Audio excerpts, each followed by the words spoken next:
It looked like somebody was bent over and had their head in the window of the deer blind, and it either heard me or smelt me, and he pulled his head out of the tent and stood straight up, and that shocked me.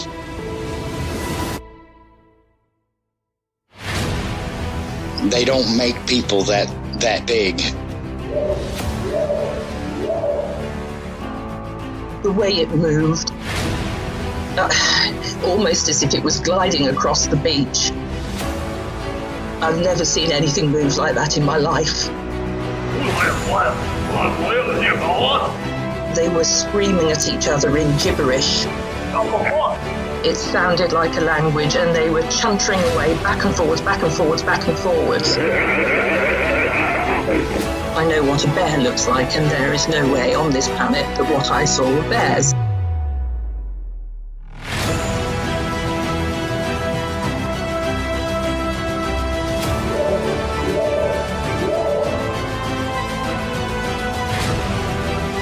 What are you reporting? Jesus Christ, you better... Sir? See ya! Hello? Get somebody out here. What's going on now, sir? That son of a bitch is about 6'9", I don't know. Do you see him now, sir? Yes, I'm looking right at him. Uh-oh.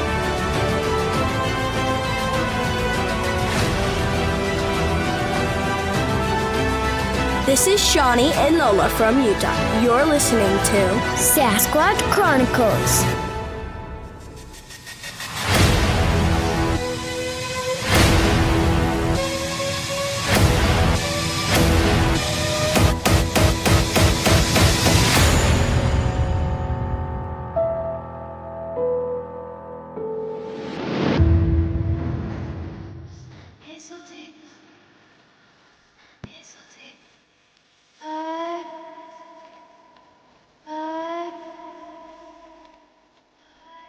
Welcome to the show, everyone. Thanks for being here tonight. Got a great show planned for you. We'll be chatting with Carrie. And Carrie comes to us from Florida. And about 15, 16 years ago, she had this terrifying encounter down at a boat ramp. I'll let her kind of go into it. If you've had an encounter and you'd like to be on the show, shoot me an email. My email address is wes@sasquatchchronicles.com. And if you get a chance, check out sasquatchchronicles.com. You can become a member and get additional shows. Let's jump into it tonight. I want to welcome Carrie to the show. Carrie, thanks for coming on. Yes, sir. Thank you for having me. Yeah, and you had this terrifying encounter down there at a boat ramp in Florida. Before this encounter happened, what was kind of your take on the whole subject of Sasquatch? I grew up in Florida. My grandparents lived in Alabama. So when I would go and hang out with my grandparents in the summer, he used to always tell me to watch out for the woolly boogers. And I didn't really know what he meant, but I knew that he meant there was obviously something in the woods that I need to be careful of. And I wasn't for sure if it was like a big bear or something, but he just would always tell me, you look out for them woolly boogers when you're out there. And you could tell it wasn't a joke. You could tell he was serious. So when I would go out riding my four-wheeler, I would always, be careful, make sure there was nothing around that would scare me. If I stopped somewhere, because I was big about exploring different places, like I would come across old cemeteries out there that had been grown up and stuff. And I'd, try to kind of go through it a little bit. And if I start hearing something, I'd get out of there, because the granddaddy always told me to watch out for stuff. So I'd never seen one. I didn't really know what it was. But I knew that there was something that granddaddy wanted me to be really careful of when I was up there in the woods. Yeah, I've noticed down south, they don't really use the term Bigfoot. They'll say woolly booger. They'll say booger. I've heard boogeyman. And, your grandfather kind of warning you about being out there and running into the woolly booger. That's definitely interesting. If you would, take me back. How long ago did this encounter happen to you in Florida? And if you would, just kind of walk me into it. It actually happened about 16 years ago. It happened off of Quintette River. And the only reason I know for sure it was 16 years ago is because it was right before I got pregnant with my son. And that's whenever this really clear one happened. I've had a couple little kind of questionable ones if it was another one later on, just recently this year I had one. But the one I'm fixing to tell you about was extremely clear, and it was definitely an experience. So about 16 years ago, I had a truck. It was a little S10 and it had big speakers in it. So you could hear it coming, for a little ways down the road for sure. And even if it was turned down, those bass speakers were still kind of loud. So me and my ex-boyfriend at the time, we were going to kill a little bit of time because it was starting to get dark and his brother was at the house and they were fixing to leave, and like a big group of people were fixing to leave, and we just didn't want to show up, around a bunch of people. So we were just waiting about an hour and a half to go back to their house. So we pulled up down Quintette River. There's a little boat ramp there. And we pulled up at the boat ramp. There was no one there. It was starting to get dusk, not really too dark. You couldn't see nothing or anything, but you could see perfectly good. It wasn't like it was questionable what was out there. When we pulled up, it was still enough daylight. You could see the river. You could see across the river. And this river isn't really a very tiny river, but it's pretty wide. And I never knew really how deep it is. I don't know how deep it is to this day. But I know that when we pulled up down there, I was able to go to the end of the boat ramp, which is about maybe between 5 to 6 foot from the tip of where my car was parked, because I had pulled my car up as far as I could. And we got out. I jumped up on the boardwalk. We walked down and we sat down the end of the boardwalk. Well, me and him were sitting out there. It was super quiet. Once I turned off my car, the music stopped. I don't remember really hearing anything, to be honest with you. And occasionally you'd hear a car drive by on the bridge. But other than that, from what I remember and then talking to him afterwards, we didn't hear anything. We didn't hear crickets. We didn't hear, birds or anything, but we didn't think nothing of it at the time. So we were sitting out there and we were talking, just kind of like, just chatting. And I am kind of talkative and I get giggly. So I'm not sure if maybe I laughed too hard or maybe we were talking too loud. I don't know what caused it to get so mad at us, but out of nowhere, we heard a huge splash. And when we looked up directly across from where we were sitting, there was this, I could still see it still halfway falling into the water. Like whatever it was big enough that when the splash started and I jerked my head up, I could still see it still falling into the water. Does that make sense? Like it jumped down off of an embankment that was about maybe 2 or 3 foot out of the water on the other side. And there's trees there, but it's not super, super thick. Like you can kind of see a little bit through the trees. And we didn't see nothing moving or nothing over there. Never heard nothing. And so when it jumped in like that, my first thought was alligator. And then when I seen it still falling in, I was like, no, that can't be maybe a bear. And so me and him looked at each other and we ran up to the truck to turn my headlights on, because this river it's wide enough that we didn't feel like we were in direct danger at the time. So we go turn on my headlights. And by the time we got to that headlights and turned them on, and I'm telling you, maybe if I was going to stretch, the distance between where we were sitting to the truck, you couldn't stretch it no farther than 10 foot. But I really believe it was about 5 or 6 foot from where we were. It wasn't too far at all. So I jump into the truck and I'm standing right there where I have 1 foot on my my seat and then 1 foot on my the floorboard. I flipped on the truck lights because I'm only 5 foot. So I'm standing up on top of the truck and I'm looking, and it was weird to understand what I was seeing, because I thought it was a monkey, which obviously monkeys are small, and really the correct term would probably been gorilla. But I screamed out, "Is that a monkey man?" Because it looked like a big old gorilla man coming across the river. And Alvin's face looked at me with big eyes, and he just looked at me and didn't say nothing. And I was watching it, and it had already made it about halfway through the river. And that river is wide, Wes, and I don't know how deep it is, but I never seen that water go anywhere above his, like, right above around where his waist would have been. And he came across that river, and his hands were coming over his head, like, how people will run through the water, how they have like that overhand stride thing kind of thing going on, where they are running, their hands are coming above their water to kind of help them go faster.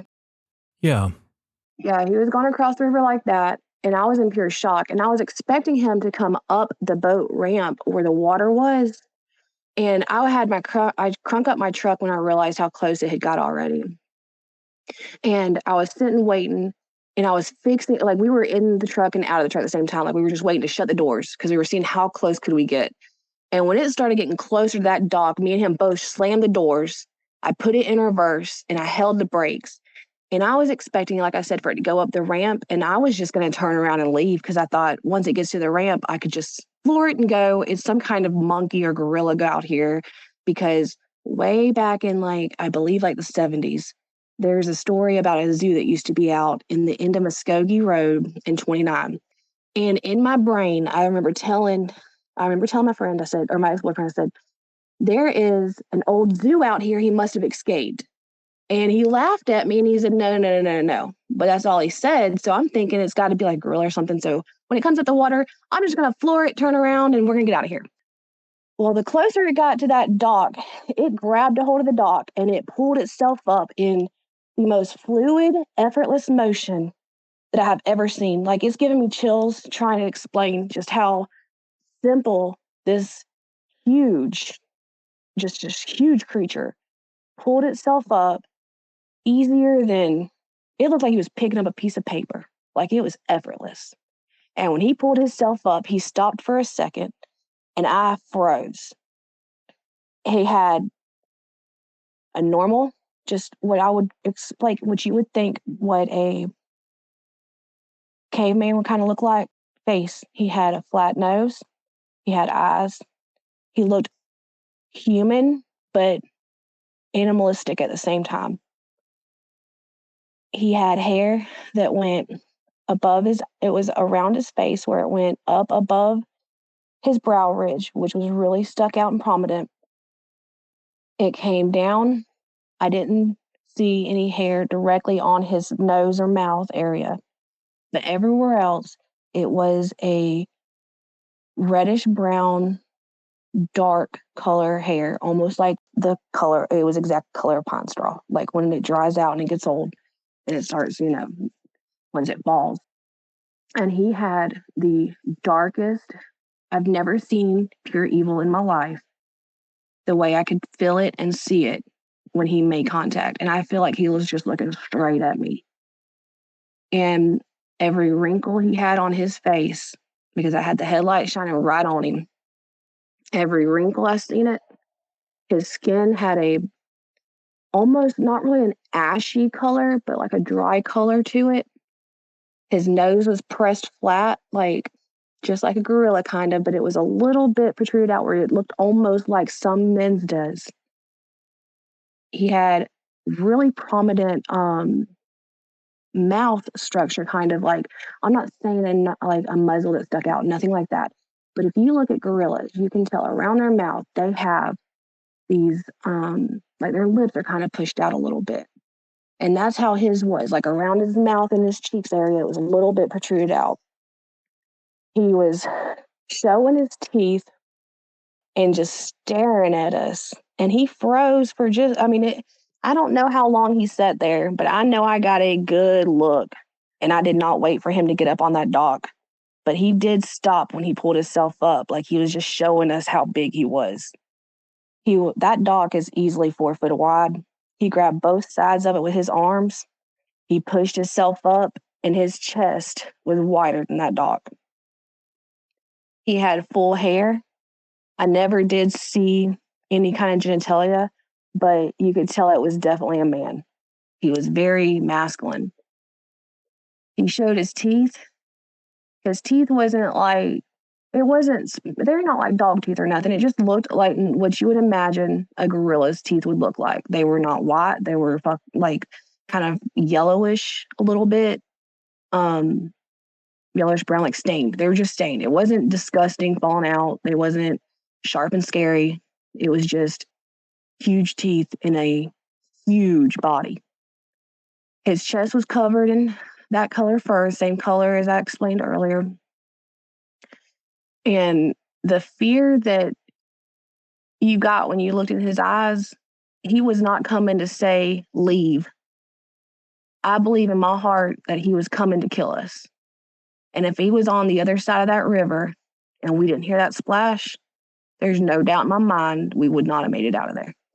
So the second my brain registered, this is it. He's coming to kill us. When he pulled himself up and he froze for just that few, maybe minute, maybe a minute and a half. When he froze that minute and a half, and I got a good look of what I was seeing, I threw it in reverse. I hit the gas just enough to back up a couple foot. He started to move. I could tell he was lunging a little forward, like he was changing his body, his body weight. And I floored it. I threw the back end of that tail of my truck around. It hit the dock, the very end of the dock. It jumped off of that dock, hit the ramp a little bit, about 2 foot where I didn't back up far enough. I was just so scared. We hit that ramp, tires spun, and we were down the ramp. The most scary part was when you go down that boat launch to get out of there, you have to drive down Quintette. So you're side by side Quintette. So you're going down, and then that old road turns just a little bit. And at the same time, you can see the highway. And when it turns, you got a stop sign. And Quintette goes, if you're coming from the bridge, it's straight way over the bridge. You go right past that little road, the boat ramp road, and then there's a big curve in the road. So I get to that curve right there. I look at, my boyfriend at the time, and he's pointing to go back towards it because that's where we have to go home. And I'm shaking my head, no. The whole time, when I'm taking that curve, I'm shaking my head, no. And he said, go, because we didn't know if it was behind us or not. But I was terrified he was waiting up there on the road. He kind of came up that little road, and he was waiting to cut us off. Alvin, when he looked at me and said, go, I just turned the tires, and I went straight towards his house. I floored it as fast as I could, and my heart was racing because I was just waiting for that big thing to just come and push my car over. Because I know it was big enough. There's no doubt in my mind it couldn't just push over a little S10 at the time. But he only lived about, I don't know, maybe 3 miles from there. And I'm telling you what, I dropped him off, and I went straight to my mama's house, which was a good 15 miles from there. I was not going to stay anywhere over there that night. But, yeah, that was really intense. I'm scared to go down there. So I had been a couple of times during the day where I had pulled up with my dad just to check the waters down there. And he knows I will not go fishing there. But Escambia River is a really high river. So we'll check the water there sometimes, and we'll go way up and launch. And if it's a good, if it's down good. And I've been there with my dad. I won't get out of the truck. But when I went with my boyfriend, he talked me into, he's like, come on, it's the middle of the day. I definitely keep my firearm with me now, which honestly back then it's probably not legal, but I did have a 38 on me back then. When I turned 16, I always had one in the vehicle with me. And I didn't even try to grab it because I knew there was nothing that was going to do. There was absolutely nothing that gun was going to do to this. It was so big. But he has a judge, which is a bigger one, so he talked me into getting out of the car with him. And I pulled up to the boat ramp like I did that one time. Oh, I backed in this time, though. We got out. I walked in the boat ramp, and it was so terrifying. It has been years since that's happened, but it took me right back to it because I was just waiting for him to come around the corner. He's got to be here. That's why I kept thinking to myself, like, there's no way he was this confident coming to get us. This has to be his hunting grounds. It has to be. Like, he's probably bringing off numerous people here. So I'm out there scared, and we get to the end of the boat ramp, and I'm not kidding you when I tell you there is still claw marks at the end of that boat ramp. You can see where 2 hands that came up at the end of that boat ramp, and there's literally fingernail claw marks. And that's another thing is I seen his fingertips. I seen his hands on that thing. Like, they don't have claws, like big long claws. They just have a man's hand. It's weird. It's definitely been, I believe it's been around for as long as any other animal has been here. It did not look to me like it was any kind of government-made kind of animal or something. I mean, that thing's been around. It has too many features like we do. And it has intelligence because him waiting at the end of that river like that and just waited to come over, he had to have been there forever. That's planning, Yeah, that's terrifying. I mean, for him to jump into the river and just beeline for you, he's not hiding. He's not concealing what he's doing. In situations like this, I do think that you're in danger. I know that you don't know and I don't know, but I mean, looking back now, what do you think set him off? I have thought about this a whole lot. So for the last 16 years, like I told you, this happened right before I had my son, okay? I was ovulating at the time, obviously. I mean, I had got pregnant with him shortly after this. So my thinking was, it being a wild animal and a male, he might have smelt that and wanted to either mate, you know? And if that wasn't, and I don't think he would have just like, if I was another wild animal, I don't think he would have just mated me and left. You know what I mean? I think he was coming to do something and then probably wouldn't have made it no matter what if I was an animal or not at that point. Because the aggression, like you said, was extremely, extremely mean. But the aggression part, even though I felt it, I had a man with me. So maybe it was more of a, I'm going to fight you, or if it was like, you know what I'm saying? You know how animals will fight each other, two males will fight. So I don't know if maybe that aggression of anger, of hate, and like the killing feeling I got wasn't directly exactly at me. Maybe that was more of a male to male thing. But I also wondered if we were there at the boat ramp where people fish. There's sometimes people are not responsible. They'll sit there and shell some, like cut off the fish heads or whatever, and either throw them into the water or throw them into a trash can out there or something. It's a boat ramp. So some people just aren't as, courteous as others. And maybe he came out there to just get a quick meal. And there's also the option that when you're coming down that little road by Quintette, when you right before you get to the actual parking lot, there's a little stream runoff. And when it floods up there, it'll fill up this little lake thing more and it'll come back down. But it holds water there, this little pond. And that's a really good little fishing pond because good fish get stuck there. So either he was coming to hunt and that was his hunting ground and he was ready to eat and he got aggravated with us. That's my thought. Either the other one is either I was, a woman right there at my prime age.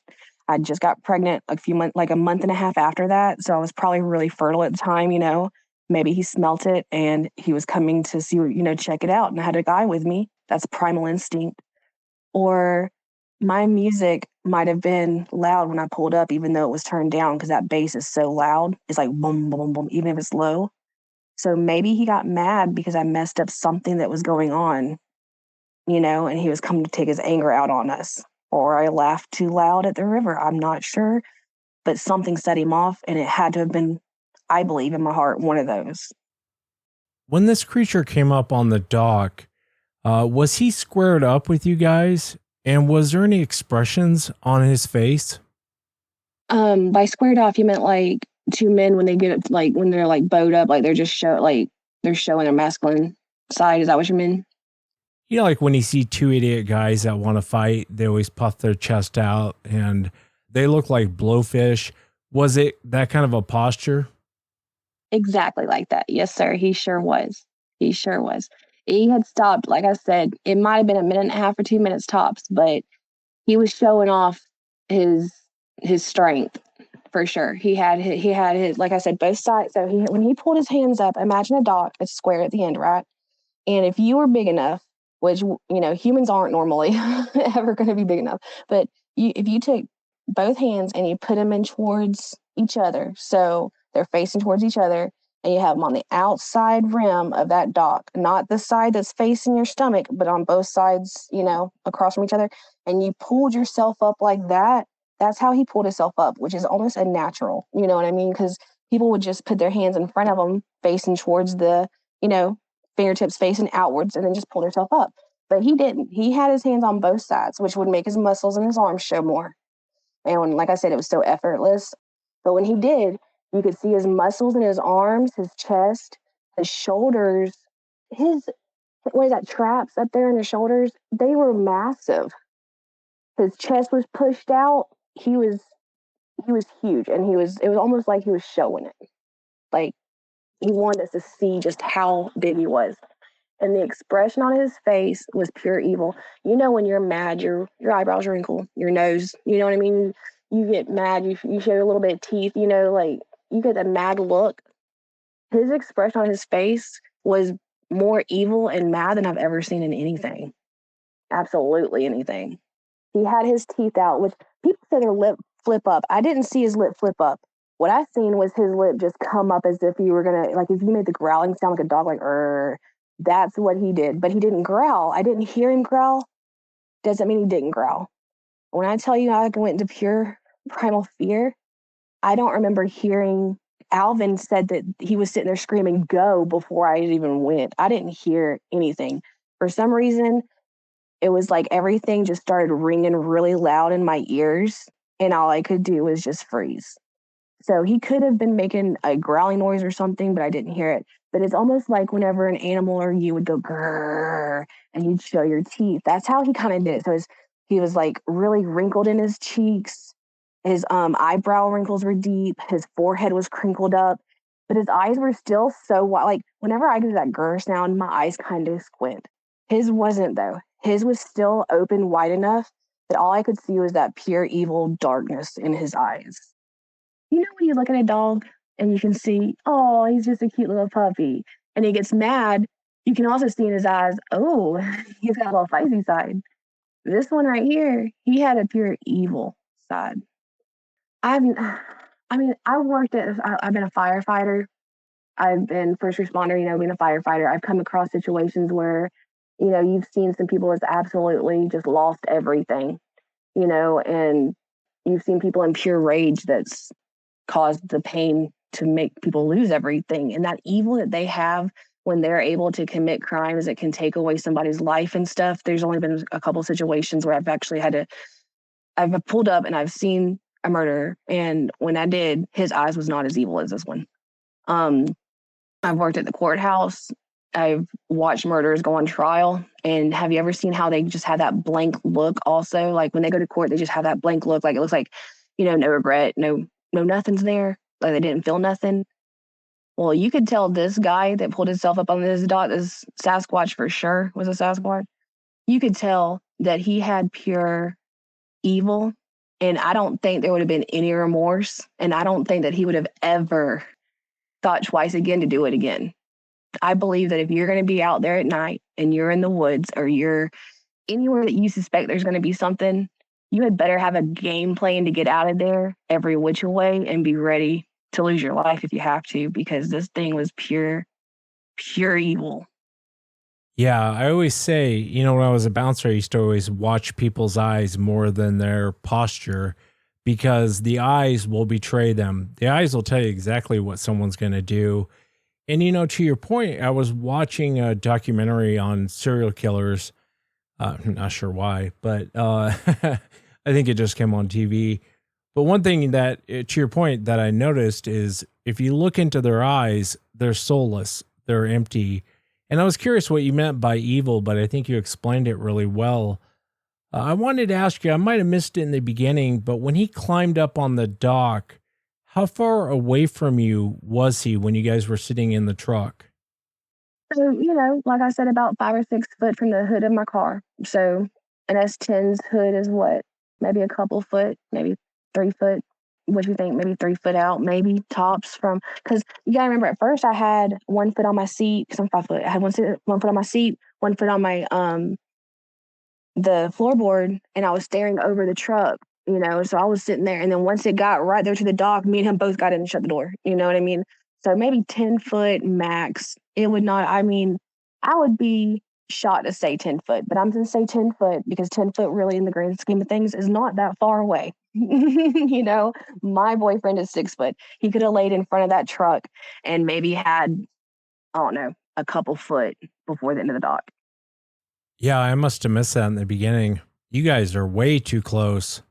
I wanted to ask you, when he came up on the dock, you kind of described it as a caveman. Did it look more like a man or did it look more like an animal?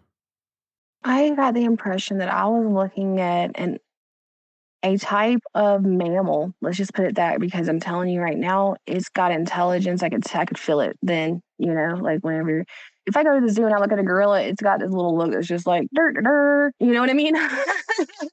But if you go down the road, you can see all kinds of people from their IQ being low to being really intelligent. And you get that, you can tell when you're around something that's got an IQ level that's actually equivalent to something that matters, So when I was staring at it, there was no doubt in my mind I was staring at a mammal that looked like, to me, something that just was not in our history books yet. No doubt in my mind. I screamed, "Oh my God, it's a monkey man." Because at first, that's my brain trying to connect the dots between a man and a monkey, and technically it would have been a gorilla. But in that huge rush of what the heck am I seeing, that's the initial thought, was a monkey man? what the heck is a monkey man doing out here? You know, it looked like a gorilla's in the face, but it looked also like a man. Like most people will say, oh, he looked more manly, or oh, he looked more gorilla type.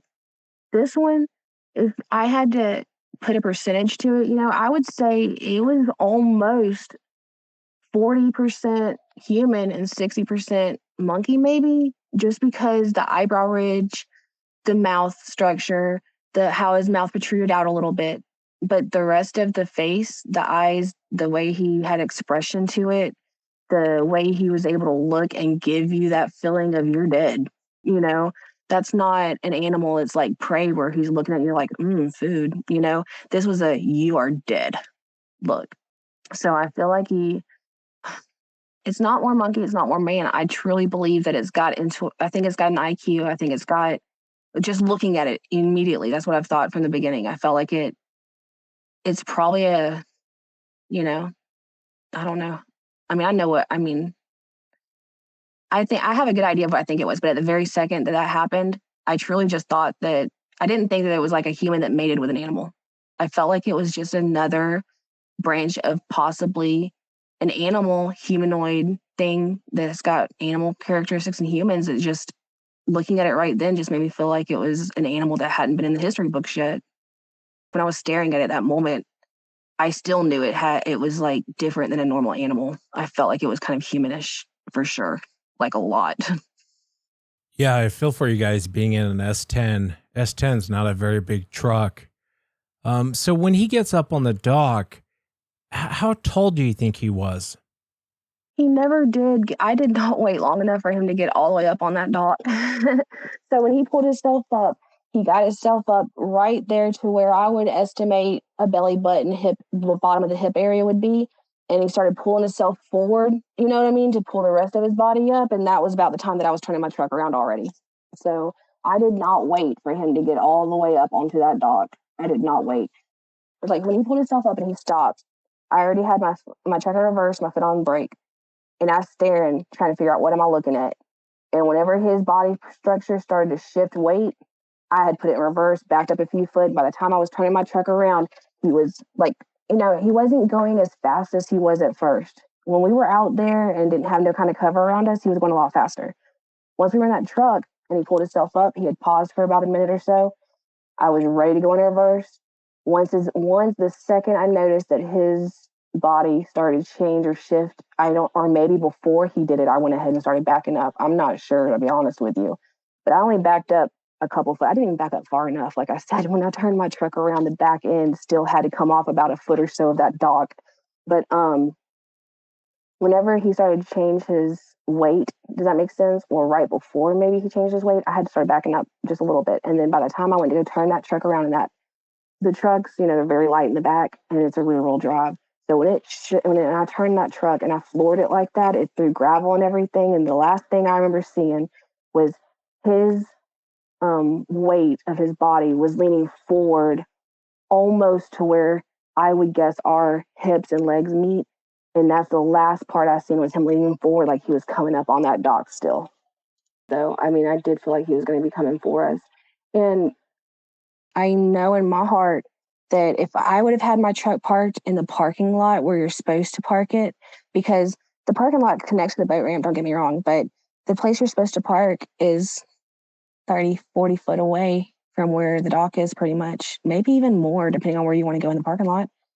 If I was parked there, no way would I have been able to make it to our truck and get in before that thing had already hit that land or pulled itself on the dock. Then I don't know which way it would have went, but there's no way I would have made it to that truck before he had already made it across the river. Because all we did, when we heard that splash, like I said, I'm always alert. So when I heard that splash, I'm jumping up at the same time. And that's when I could, I heard that splash, I'm automatically in go mode. So we heard the splash, I was jerking my head up. I seen something was still falling and I'm standing up trying to get to the truck to see what's going on, So if it took him by the time I get is bringing back a lot of fear for some reason, explaining it like so detailed. But when we heard that splash and I hurried up and I'm trying to get up on my feet and I ran down that dock, which is not a long dock at all. Run down that dock. I jump into my truck and turn them headlights on. He's already halfway across that river. And if I had a computer right now, and I meant to look that up, I wanted to see how wide that river is right there for you, so I could really give you a good description, because I'm telling you, by the time I got to my truck just a few foot away from us, that thing was already halfway across the river. And that river is swift, it's not like a rushing river that's so swift you can't even walk across. But if me and you want to try to walk across a river like that, you wouldn't walk straight. It would end up pushing you at an angle. And he came straight across, and by the time I turned them headlights on, I am not kidding when I tell you he was already halfway across from where we were sitting. Like, he had already made it that far, just in a few foot of me running and flipping my headlights on, which is nothing but a little switch. Flip, and he's halfway across. I'm staring a few minutes, not even minutes, I say minutes and it's not, but I'm staring and he's up at the end of the dock.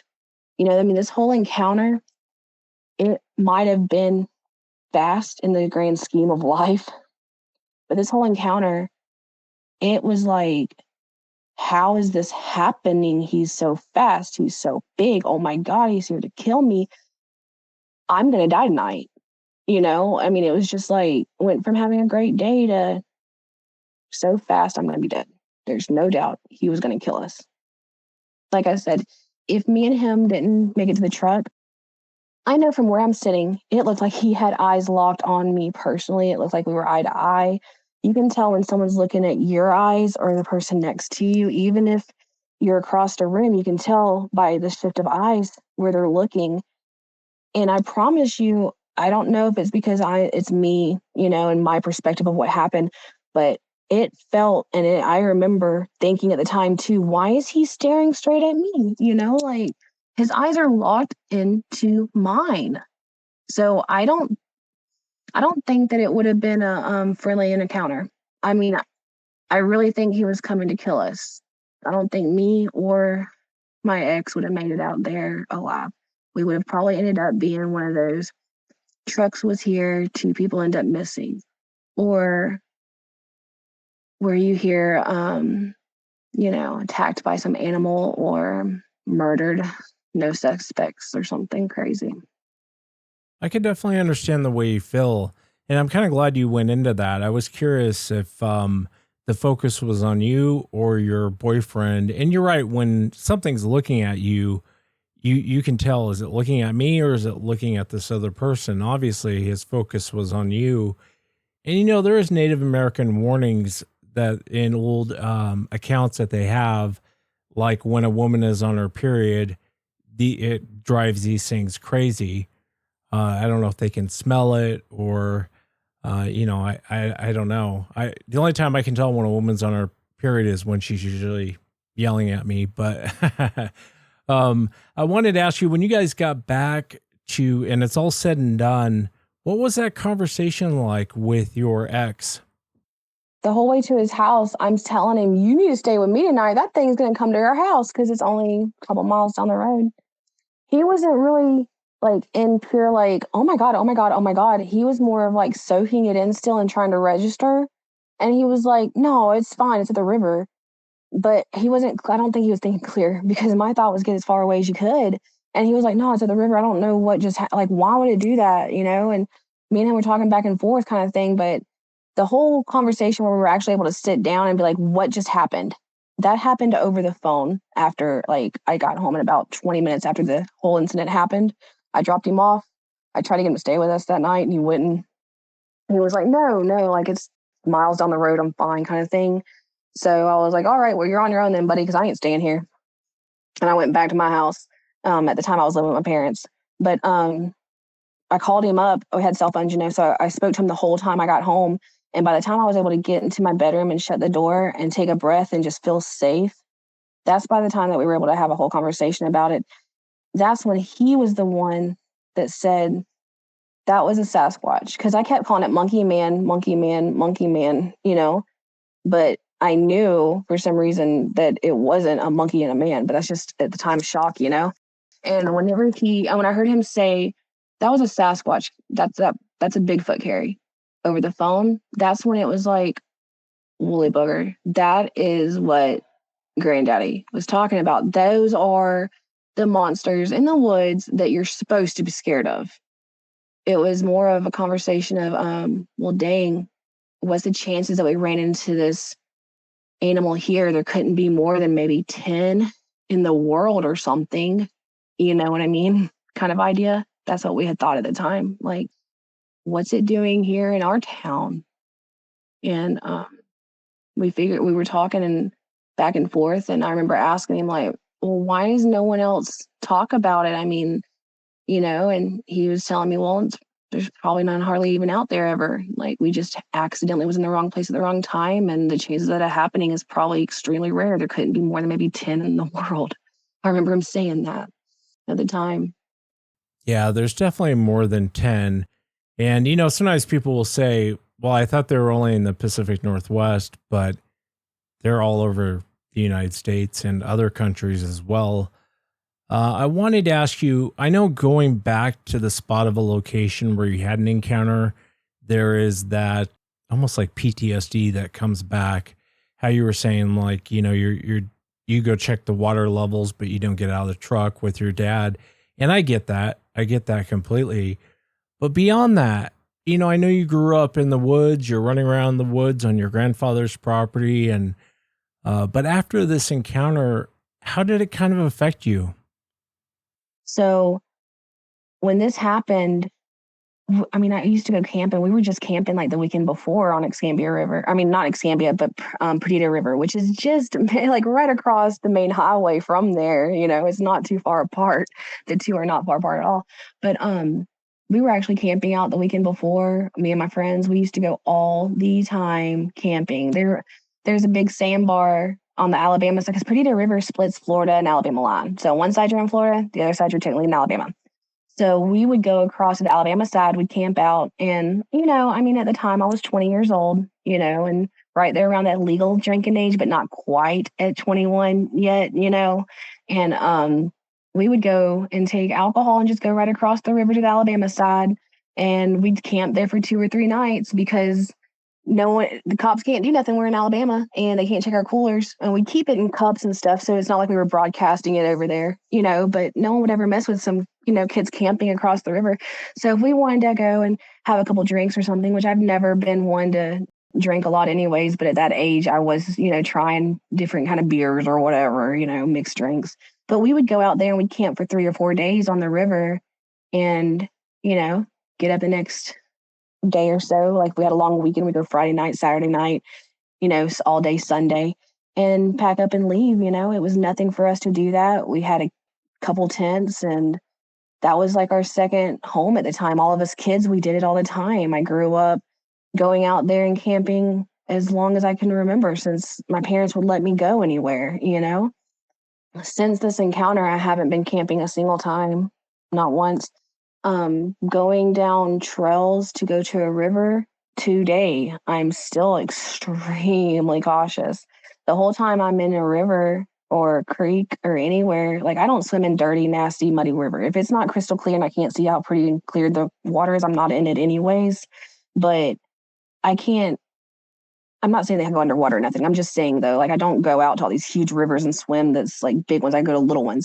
So when I'm in the little creeks or the rivers or wherever that I'm swimming at, they're not that wide. So the whole time I'm there, I'm scared of something on this side, on that side. You know what I mean? I'm not able to relax. I'm not able to be ignorant in the wild no more. And that's just the best way I can explain it. Yeah, you know, I can relate a lot to that feeling that you have. Your grandfather, did you ever get a chance to tell him about this, or had passed at that time? No, sir, I didn't. Yep, he passed. He had actually passed maybe 1.5 years before then. And I wish more than... So there's a lot of times that my granddad, he was the best granddaddy I'd ever met. I mean, I've never met no one else's grandparents that's been as great as my granddaddy was, you know. And I might be a little biased, but he was an amazing man. But he would have a way to teach you a lesson when you were a little girl that you would not understand was a lesson until you got an adult in the situation that you needed to know it in. I mean, it was amazing, you know, the way he was able to just, I don't know. I've always been the type of person that I'd rather learn from your mistake than me ever have to go through any mistakes. You know what I mean? So when Granddaddy would try to teach me stuff, I just remembered a lot of knowledge he used to give me. And I wish more than anything, though, I could have talked to him about it, because he was the one that kept telling me the woolly boogers are out there. And what else? There was something else that Granny would call it. It was the devil, the wood devils, or I can't remember what she used to call it. But it was something else. And I knew they were the same thing. Even as a kid, I didn't think there was two different animals that were super dangerous out there, But I wish more than anything I could have talked to him about it. I know he knows about them, though, because there was a time where my granddaddy he gave me a piece of paper and he said I was maybe 6 years old. I know I had to have been 6 because of what happened that made him do this. But he handed me a piece of paper and he said, Carrie Jo, I want you to go outside and sit at this table. He said, I want you to listen to nature, and I want you to draw me what you think a boogeyman looks like. You draw me what you believe a boogeyman is, somebody that's going to hurt you, or something that's going to hurt you. He said, not someone. He said, something. He said, you draw me what a boogeyman is. And I drew a monster with fur and hair and teeth and horns. You know what I mean? And when I gave it to him, Granddaddy, the way he is, he was like, you drew a great monster. He said, that is a monster. But he said, the monsters I'm telling you about are the ones in Walmart. They're the people that walk beside you every day. Boogeymans are the ones that are going to walk by you and you have no idea that they're evil and they look like us. But the fact that I drew a furry, hairy monster, the horns obviously off, I was 6. But that right there tells me that there was a lot of times when Granddaddy was saying boogeymen, there was some point that obviously he explained to me that while I'm in the woods, I need to watch out for an animal that was furry, a big, hairy animal, because I wouldn't have drew that, you know what I mean? For a monster, I would have probably drew like, Frankenstein.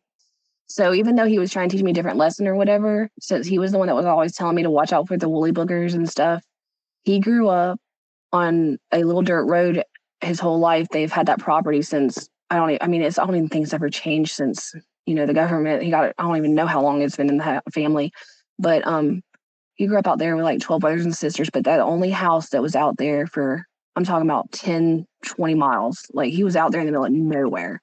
So he grew up and he had to have known about them. He had to have. Yeah, just from you talking, it sounds like your grandfather was a great man. And I do think that he probably did see one of these creatures, especially with all of his warnings about woolly boogers. You kind of alluded to it earlier as far as what you think Sasquatch is, but how would you kind of classify this animal? Like what category would you put them in? I know in my heart of hearts, I know that Sasquatch, it's a real flesh and blood mammal. There's no doubt in my head about that. There's a mammal, flesh and blood. I 100% believe, just like there used to be different types of humans that walked around, I believe that this was just one of those other types from way back when there used to be more than one type of people. So I believe that it's a type of human that has its own classification. It's not an animal like a dog, cat, monkey, or gorilla. I don't believe it's an animal like that at all. I believe it's more of a different type of a human. The whole time that we've been here, they've been here. Yeah, that's an interesting take. Whatever they are, they do seem to be more of something ancient. You had mentioned this other incident that happened to you. It was about a year ago. It was around 6 months ago, maybe 7 tops, that me, my current boyfriend, and my son, we all decided that we're going to go for a ride. And that's something that we do a lot. Me and my boyfriend go out in the woods almost daily. At night, we'll go for a little afternoon drive if we can after work, if we have enough time. If not, on the weekends, we're definitely out there. And he had his own encounter at one point. So we like to go out there and drive around. And there's certain ponds that we like to go to, cypress tree ponds and stuff. And we look for alligators and all kinds of other animals. But secretly, me and Chase are also looking to see if we can find any kind of other evidence or a Sasquatch out there that's at a safe distance that we can actually see again. Even though I don't want to be in a situation where I'm as close as I was, there's this drive to want to see it again, see more, watch it in its environment, see what it does, how it reacts. So I was able to talk Trey into going for a ride with us. And we went out to Cypress Pond, and it was dark. And it was about the third or fourth Cypress Pond we hit that night. When we get up to the Cypress Pond, it's in the middle of the woods. I always turn my car, and I slowly go, like in the road, I'll turn my car just enough where I'm angled, and I slowly turn back so the headlights will scan the river, or not the river, but the pond, the best I can, on the road. And I was scanning the river, or the pond. I keep saying river. I was scanning the pond, and we were looking for alligator shine. And then all of a sudden, all three of us, well, it started off with me. I was like, what is that up there? Because it looked like two eyes, and it was gapped out far enough, and it was across the pond that it was clear, two separate eyes. And Trey seen it right away. He said, Mom, those are eyes. What are they doing? Because it was too high off the ground to be up there. It wasn't in a tree top up high, but I'm just saying, relatively, it was higher than it should have been for a deer. And Chase was having problems seeing it because there was like a tree in the pond. So I maneuvered my car just a little bit, and I backed up. And as soon as I backed up just enough, he said, that's a Sasquatch, Carrie. And I knew right then when I seen the eyes, that's probably what it was. But I didn't say nothing because my son's in the back seat who doesn't believe in anything. And I'm not trying to scare him because we are at a extremely safe distance right now where, wait, let me back up. My mind's saying we're at a safe distance right now, but really it could have gone wrong easily, So we're sitting there looking at it, and we see there's another set of eyes, and it's downwards and over to the left some. And they blink, okay? So we see the bigger set, and it blinks. And I'm like, oh, yeah, that thing blinked. And then all of a sudden, we seen it take a couple steps to the side, and it went right behind a tree. There was like this gap of area. You could see the moon was behind it, that was shining towards us, and our headlights was shining over the pond at it. And it stepped in like behind a tree area. And I said, that thing's going to hide. And Trey said, where'd it go? Did it climb up the tree or something? Because we couldn't see it for a few seconds. And all of a sudden it popped its head out, and it looked at us, and we seen it blink again, and it put its head back behind. That one that was farther over to the left, it was almost just like it looked down at the ground. You could see his eyes just turn down towards the ground, like he was just hiding his face for some reason. Like, I don't know if they know they have eye shine or not, but he was hiding his face, and it would look up, and then it would lay its head back down almost. We sat there and we watched this thing almost bend down. So when it was in between the two trees, there was way too much area there for anything to be hanging onto a tree, or it wasn't already on it. There's no way. It was too big of a gap between the trees that nothing could have been, hanging on to either tree. So when that big one was standing there before it went behind the tree, we watched it look down at the ground with its eye shine, because you could see the eyes clear. And like I said, they were gapped out and big enough that we seen the head look downwards, because you could tell the way the eye shine changed. It looked down, and then it looked back up. And while I was looking up, it looked like it almost just squatted, like it was going to pick up something. But it only went down like 2 foot or 3 foot. And from how high up it was, it looked like there's no way it could have really picked something up. So maybe it was just like thinking about going down but changed its mind, or maybe it looked down, seen a stick, and wanted to pick it up. I don't know. But we watched it move up, down, and then over, which clarified in my mind there's not some kind of tree there I don't see. It's not farther back in the woods. It gives the illusion it's that tall. It is that tall. And as it peeked out behind that tree, after it was behind the tree every once in a while, we sat there and we watched it for a long time. We didn't move, probably 25 minutes. We sat there and watched them both. The one that was actually laying, the more our eyes adjusted, the more we could see that it was a lighter color than the ground around it. Like, we could actually see that it was a more of a lighter color shining back in the headlights than just the dark nothingness behind that bigger one. And finally, my son said, Mom, I'm really scared. Can we just go ahead and get out of here? And I said, yeah, we can. So we went ahead and left that area. Well, the next day, both of them, the whole ride home, we got to go back there the next day. We got to go back tomorrow, and we got to check out what's out there. And I'm like, oh, no, you're not. I don't care if it's daytime or not. You ain't going, like, absolutely not. Like, y'all are nuts. They're out there during the day and night. We're not doing it. Well, after talking, I finally caved in. So it's 11:30, 12 o'clock, midday the next day, okay? And they got me by saying, let's just go drive through the area and see what it looks like, and we'll fill it out that way. And I knew then they were going to try to talk to me about getting out the car. So we get out there to that pond. We go straight there. I hesitantly park, and I'm looking around really good.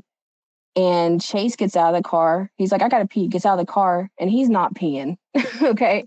And Trey's like, oh, yeah, I do too. And I look both at him. I'm like, do not go in those woods. And before I could even say woods, both of them are laughing and running towards the woods. And I'm like, oh, my God, y'all are not being serious right now. Like, this is so dangerous. It's not a joke, you know? And once they got to the wood line, both of them stopped, and they're looking around, and they're really cautious. They go over there, they walk along the pond, and I don't see them make any expressions. You can see them talking back and forth and kind of looking around like they don't see nothing, you know? And I'm like, okay, they're fixing to come back because that's the area that it was in. And a few more steps forward, both of them stopped, and I could see them really looking at something out in front of them, and their faces was just like fear. Like I could see how terrified both of them. It's not like they were scared like, oh, I'm not big and strong. I'm just like, oh, I'm so scared little. No, it was more of a shock of terrified. Like, dude, this thing's a lot bigger than what we thought kind of look on his face. You know what I mean? Like both of them were just like, you know, you could tell that they were very concerned, alarmed. I called Chase on his phone because instead of screaming back and forth in the woods, I'm too scared that I'm going to attract something back here, you know, with my kid right there. And these woods are, when I say woods, it's just like a couple trees here and there. It's not a big, thick forest at all. So I called Chase. I'm like, what do you see? And Chase said, Carrie, he said, there is a huge area out here that is laid completely flat with the grass. And this grass that was grown up was like that yellowish, you know, old hay looking grass stuff that grows out in fields and stuff that just gets too high when you don't cut the grass, you know, when it gets really high. He said, there's a bed out here. He said, not like a mattress, but like bedding, like where an animal has laid down. And he's a hunter, so he knows what it looks like. So I said, maybe a deer. And he said, no, this is not a deer's bed. He said, there's actually, and I'll have to ask them exactly what they thought. Not what they thought, but what they seen.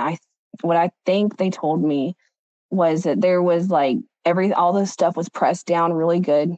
There were some like old like tree limbs and stuff that were kind of around one side of it, almost kind of piled up a little bit on the back side of where the pond would be. And he said that it would be perfect for them to just kind of like lay down there and completely disappear to any car that might drive by. And he said that it was so fresh looking, like he was convinced that they might have been there just a few minutes before we had got there. So they left really, really fast after they seen that. Yeah, that's creepy. I would caution you in not going into areas like that where you come across what appears to be very large bedding, almost like what you would see a gorilla do. Or if you go into an area and there's a ton of structures everywhere, I would be real careful going into a place like that. The aggression you got at the boat ramp, you may end up seeing it again in an area like that. And I really appreciate you coming forward and sharing the encounter. You know, I know it's not the easiest thing to get through an encounter like that, but thank you so much for coming on, and I really enjoyed chatting with you. Yeah, no problem at all. Thanks for having me on. I've really wanted to come on, but I've been a little nervous to reach out, so I really, really appreciate it. I think it's important that we talk, that we spread awareness on this. Like, if you have an encounter, you speak about it. Right now, there's no definitive animal. It is, I don't want to say they need to go in zoos, but I'm just saying, like, it's not put down, hey, this is a Sasquatch in school. It's not taught, this is here, it's real. So I think it's important that we all give our encounters so anybody who is studying their behaviors can maybe take note of them, you know, and maybe find similarities, and we can get some answers going on about what this is. I think it's important that we talk. I couldn't agree more. Thank you again, Carrie. And that's it for tonight, everyone. Remember, if you've had an encounter, shoot me an email. My email address is wes@sasquatchchronicles.com. And if you get a chance to check out sasquatchchronicles.com, you can become a member and get